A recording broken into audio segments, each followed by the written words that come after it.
My influencer girlfriend made me spend $200K on her career for 3 years.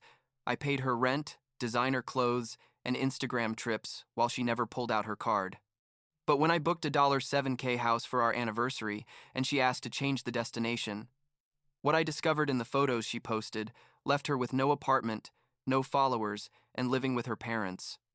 I'm 30 years old, work as a financial analyst in Manhattan, and I make good money, like really good for my age. And I need to tell this story because I basically spent 3 years of my life and like $200,000 on a woman who saw me as an ATM with a penis. I know that sounds crude, but it's the truth. And looking back, I should have seen it coming from day one. But I guess when you're in love or whatever it was that I felt, you ignore the red flags that are literally flashing right in front of your face. I met Nicole 3.5 years ago at a networking event, one of those boring things where everyone pretends they're not just there to get contacts. She was working as a server for the catering company, but she told me she was actually a fashion influencer, or well, aspiring influencer, and that she was only doing that temporarily while building her personal brand. She was like 25 then. I was 27.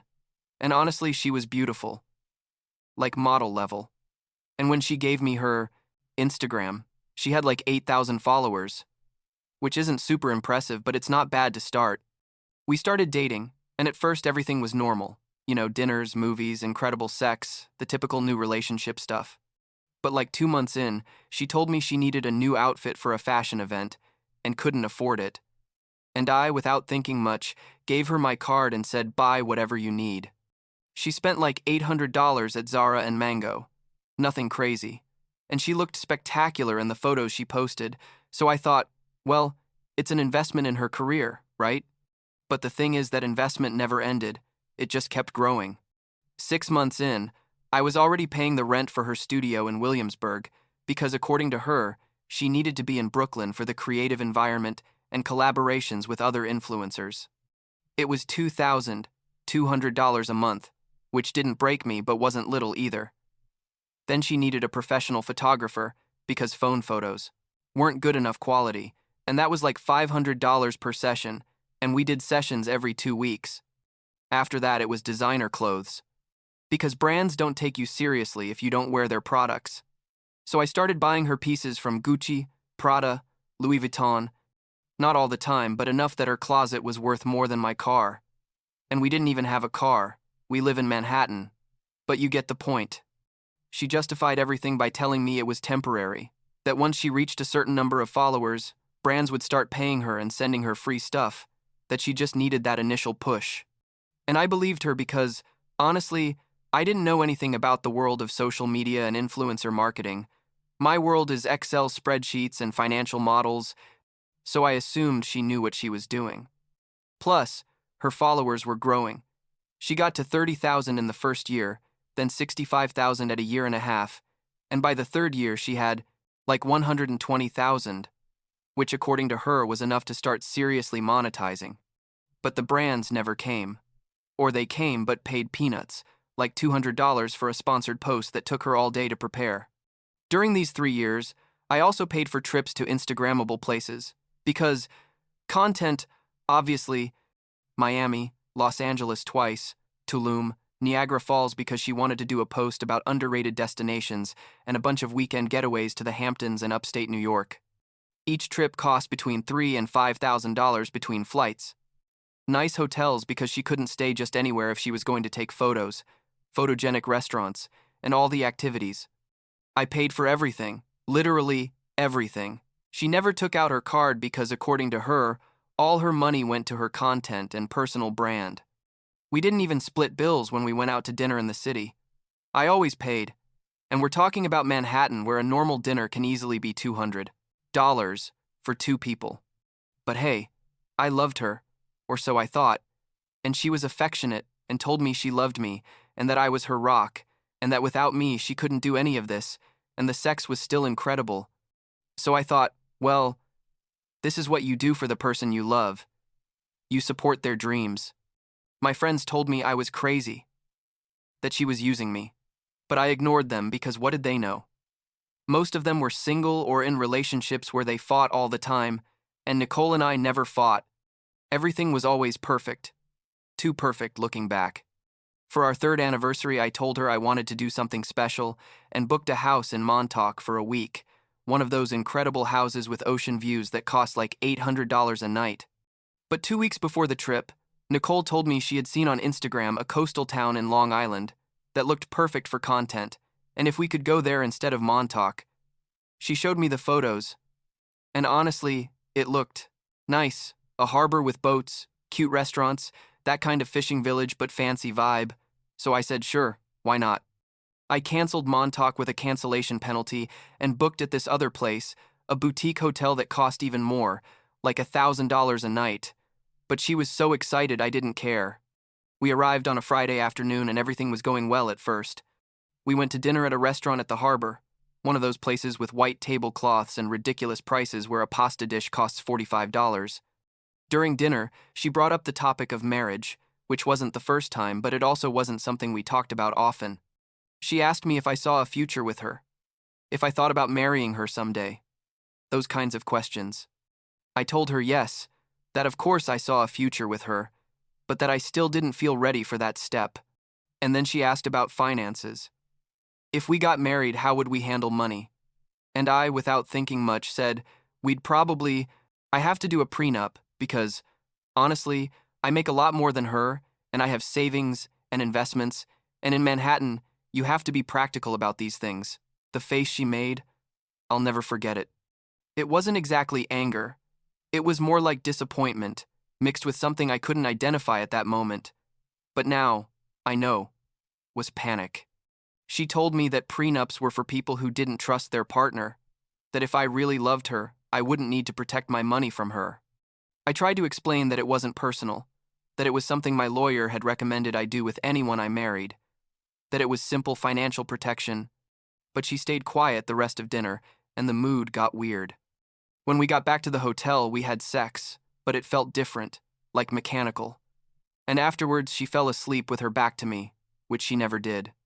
Saturday morning, she woke up in a better mood, or so it seemed, and told me she wanted to go explore the town alone in the morning, to take photos with natural light and without tourists. I told her I'd come with her, but she insisted she needed to go alone because when I was with her, she felt self-conscious and couldn't get the best shots. Made sense, I guess. So I gave her the credit card she always used and told her to have fun. She left around 9 in the morning and I stayed at the hotel working a bit, answering emails and reviewing some reports because you can never completely disconnect in my job. Hours passed and like 1 in the afternoon, she still hadn't come back or sent me messages. I texted her and she responded with a simple, "I'm fine, found some incredible places, see you in a bit." I checked the bank app out of habit, to see if she'd made any big purchases, but there were no new charges on the card since breakfast she'd bought at a local cafe. That seemed weird to me, because usually when I gave her the card to go shopping, she'd come back with bags and charges of $500, $800, sometimes over $1,000. But well, I thought maybe she didn't find anything she liked. She came back around 3 in the afternoon, like 4 hours after she'd left, and she was acting strange. I don't know how to explain it, like too happy, almost manic. She gave me a kiss, told me she'd missed me, and then said she was hungry and if we could go eat. We went to a restaurant near the harbor, a more casual one than where we'd had dinner the night before, and while we ate, she wouldn't stop talking, telling me about all the places she'd visited, the photos she'd taken, the super friendly locals she'd talked to. But something didn't add up. Her energy was too forced, and every time I asked a specific question about where exactly she'd been, she'd change the subject or give vague answers. After eating, she told me she wanted to go back to the hotel to rest, that her head hurt from the sun, so we went back and she lay down. I went out to walk alone because I needed fresh air, and also because I was starting to feel kind of paranoid and needed to clear my head. I walked around the harbor and went into some stores. Nothing special, just killing time. And then, and this is where everything went to shit, I saw her. She was at a restaurant at the end of the harbor, one with an outdoor terrace facing where the boats were docked. And she wasn't alone, she was with a guy. At first, I thought maybe she was interviewing someone local for her content or something. But the way they were sitting, leaning toward each other, the way he touched her arm while they talked, there was nothing professional about it. The guy was about my age, maybe a bit younger, muscular, tanned, with that look of a guy who spends a lot of time outdoors. I stood there like an idiot, half hidden behind a column, watching them, and then he leaned in and kissed her. It wasn't a kiss on the cheek or anything ambiguous. It was a kiss on the mouth, and she kissed him back, and I felt like I was going to throw up right there. I took out my phone and started taking photos. I don't even know why. I guess instinct. I needed proof of what I was seeing because part of me couldn't believe it was happening. I took like 10 photos from different angles where you could clearly see it was her and that they were kissing and touching. I stayed there maybe 15 more minutes, watching them, and at one point, the guy took out a bag from a luxury store nearby, one of those boutiques where everything costs a fortune, and gave it to her. She opened it, took out what looked like a wallet or purse. I couldn't see well from where I was, and practically screamed with excitement and gave him another kiss. I left because if I stayed one more second, I was going to make a scene. And I'm not that kind of person. I never have been.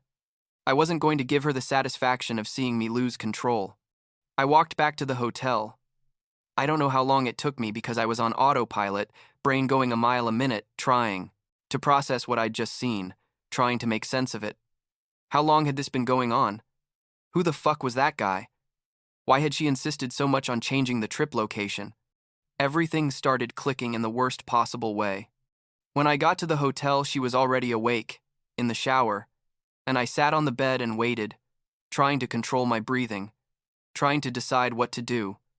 Did I confront her immediately? Did I wait to see if she admitted anything? Did I just leave? She came out of the bathroom with a towel, all smiling, and said, "How was your walk?" And I told her fine, casual, like I hadn't just seen her making out with another guy. That night we went to dinner again, because we had a reservation at a restaurant she'd wanted to try, and I acted normal, or as normal as I could, asking her about her day, listening to her blatantly lie about having been alone all day, exploring and taking photos. And after dinner, when we got back to the hotel, she was all affectionate, initiating sex, and I did it, which I know sounds sick, but I needed those minutes to finish processing everything and decide my next move. Sunday morning she left again, this time saying she wanted to see the sunrise on the beach for some photos, and as soon as she left, I started packing my things. I changed my return flight to New York to that same day, at 2 in the afternoon, and canceled hers, but left the hotel reservation paid through Monday checkout as was originally planned. I wrote a note, left it on the nightstand on her side of the bed, and in the note I basically said, "I know about Marcus.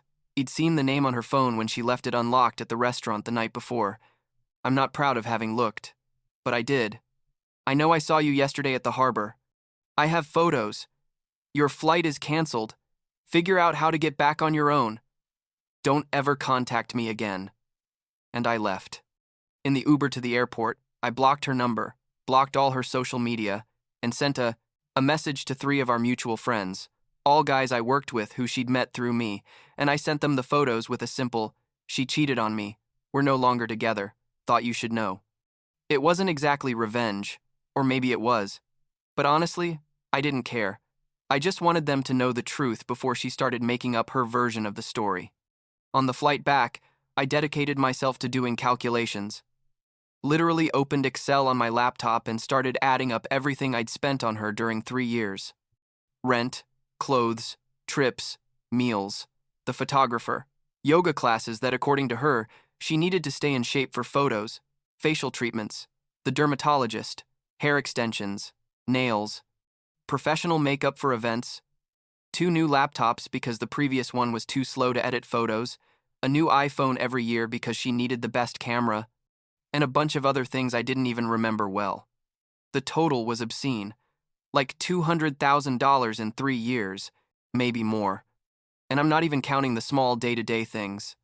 The Ubers, the coffees, the random stuff she'd buy and I'd pay for without thinking. I landed in New York and had like 47 messages from her, all desperate. The first ones were confused, asking where I was, saying she'd come back to the hotel and I wasn't there. Then she found the note, and the panic messages started, saying she could explain everything, that it wasn't what it looked like, that Marcus was just a friend from college who happened to be in the same town. Then the calls started from unknown numbers, which I obviously didn't answer. then messages from her friends trying to contact me on her behalf. I ignored everything. The next few days were weird, like I felt in shock but also strangely calm, almost relieved. I went to work normally, did my normal routine, but without having to worry about responding to her messages every 5 minutes or planning my day around her needs. It didn't feel bad. Honestly, I did feel stupid for having believed her for so long, for having ignored the signs my friends had seen from the beginning, but more than sad, I was angry. And that anger was productive because it kept me focused on moving forward. Like a week later, I started noticing her Instagram content was changing. Before, she'd post almost daily, perfectly edited photos with long captions about fashion and lifestyle. But suddenly the posts became sporadic, like one every 3 or 4 days, and the quality had noticeably dropped. The photos looked more basic, taken with a phone without professional editing, and the captions were shorter and more generic. And the most telling thing was, she wasn't wearing designer brands in the photos anymore. She was wearing normal clothes, like Zara and H&M. Which is fine, but it wasn't her aesthetic. I realized that without my money funding everything, she couldn't maintain the lifestyle she'd been projecting, and her content reflected it. Her numbers also started dropping. Engagement fell first, fewer likes and comments on each post, and then she started losing followers. Not many at first, like 100 or 200 per week, but it was a consistent downward trend. I'd check her profile every few days, not because I missed being with her, but because, I don't know, I guess I needed to see that there were consequences for her actions, that she couldn't just continue as if nothing happened after having used me for 3 years. Like 2 weeks later, she showed up at my building. The doorman called me saying there was a woman asking for me, and I told him not to let her up under any circumstances. I went down because I didn't want her to make a scene in the lobby, and I found her standing there with her eyes all red and swollen, saying we needed to talk, that she loved me, that she'd made a terrible mistake, that Marcus meant nothing. I told her I didn't care, that everything I needed to know I already knew, and to leave. She started crying harder, saying that, without me, she couldn't pay her rent, that she was going to lose her apartment, that her career was going to shit without the resources to maintain it. And I told her, and this sounds super cold, but it's exactly what I felt. It's not my problem. It's never going to be my problem again. And I turned around and went back into the building. The following weeks, she tried everything. She sent me letters to the apartment, which the doorman accepted, but I threw away without reading. She sent me messages from her friends' numbers. She tried to contact me through LinkedIn, which is super random, but I guess she was desperate. Nothing worked because I was completely done. Like there wasn't even an ounce of me that considered giving her another chance or even listening to what she had to say. On Instagram, she tried to play the victim. She posted something like, at the end of October, about a month after everything exploded, saying something vague about having gone through a difficult time, about people who use you and discard you, about learning who's really there for you.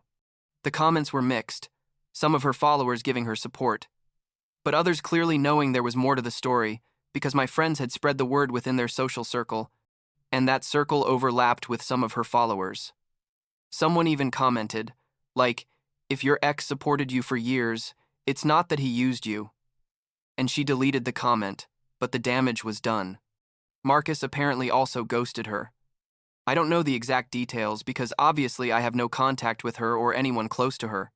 But through a mutual friend, I found out Marcus had been seeing her occasionally during the last 6 months of our relationship. Like when she said she had influencer events or photo shoots, sometimes she was actually seeing him. But Marcus apparently thought she had her own money, or at least that she didn't depend completely on me financially, and when he found out the reality of the situation, that she basically had no income of her own and had been living off my money, he cut her off too because he didn't want to get into that drama or be the next ATM. Without my financial support or Marcus's, Nicole couldn't keep her apartment in Williamsburg. She had to move, and according to what I heard from third parties, she moved back in with her parents in New Jersey, which for someone who sold herself as a successful Manhattan influencer must have been humiliating. Her Instagram content became even more irregular, like one post every week or two, and eventually she tried to reinvent herself as a lifestyle coach, offering consultations on how to build your personal brand and that kind of stuff. which is ironic considering her own brand had completely collapsed. I, on the other hand, was fine. Better than fine, honestly. I'd started therapy, not because I was devastated, but because I wanted to understand why I'd allowed that situation to continue for so long, why I'd ignored all the warning signs. My therapist helped me see that I had some issues with needing to feel needed, with equating love with financial provision, and that Nicole had exploited that perfectly. It was helpful, like really helpful, and I felt like I was growing as a person in ways I hadn't grown during the 3 years I was with her. I also decided to take that Montauk trip I'd originally planned for our anniversary.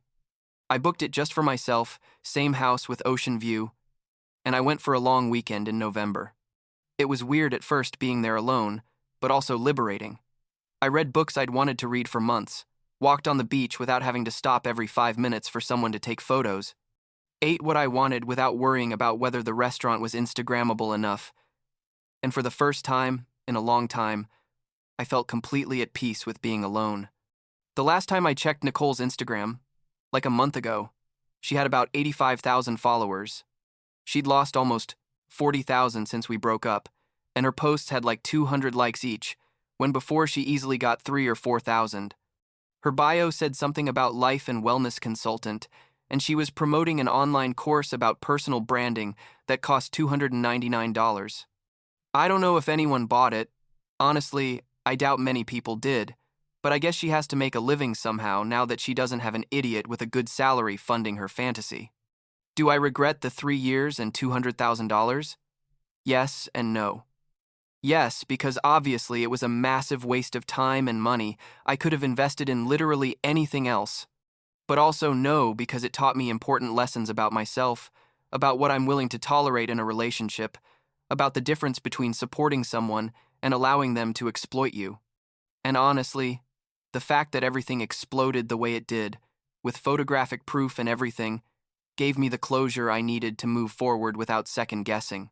Now I'm dating someone new, a woman I met through work, who has her own successful career in corporate law and who insisted on paying her half on our first date. It's refreshing being with someone who doesn't see me as a bank account, who's genuinely interested in me as a person and not in what I can do for her financially. I don't know if it'll work long term, it's still early, but I like how I feel when I'm with her, like an equal instead of a provider. As for Nicole, I have no idea what she's doing now exactly, and I don't care enough to find out. I blocked everything, cut all ties, and moved on.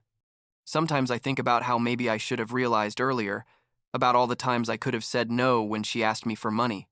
But that thought doesn't torture me either because it already happened and I can't change it. What I do know is that I'll never let anyone use me that way again, and I guess that lesson was worth the $200,000. Although I would have preferred to learn it in a less expensive way.